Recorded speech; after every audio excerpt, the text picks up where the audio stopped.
यह बात उस समय की है जब दुष्टों को मारने और देश में धर्म की स्थापना के लिए भगवान विष्णु ने कृष्ण का अवतार लिया था। द्वापर युग की यह घटना कृष्ण भगवान के बाल जीवन से जुड़ी है, जब वह नंदगाम में मां यशोदा की देखरेख में बड़े हो रहे थे। उस समय उनके नटखट स्वभाव की चर्चा पूरे वृंदावन में थी। एक दिन की बात है, भगवान श्री कृष्ण घर के बाहर मिट्टी के आंगन में खेल रहे थे। उसी समय उसके बड़े भाई दाऊ वहां आए और देखा कि कन्हैया मिट्टी खा रहे हैं। दाऊ उनकी शिकायत लेकर मां यशोदा के पास पहुंचे। दाऊ ने कहा, मां, तुम्हारा प्यारा लाला आंगन में मिट्टी खा रहा है। यह सुनते ही यशोदा मां सीधे बाल गोपाल के पास पहुंची और पूछा, लाला, तुमने मिट्टी खाई है? कान्हा बोले, नहीं मां, मैंने मिट्टी नहीं खाई।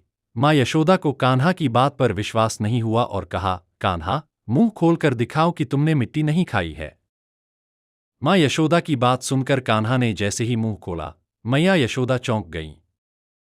माता को कान्हा के मुंह में मिट्टी कहीं नहीं नजर आई, बल्कि पूरा का पूरा ब्रह्मांड नजर आ रहा था। मां यशोदा को अपनी आंखों पर विश्वास नहीं हो रहा था।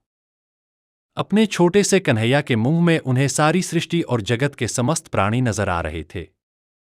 मां यशोदा ये नजारा ज्यादा देर तक नहीं देख सकीं और बेहोश हो गईं।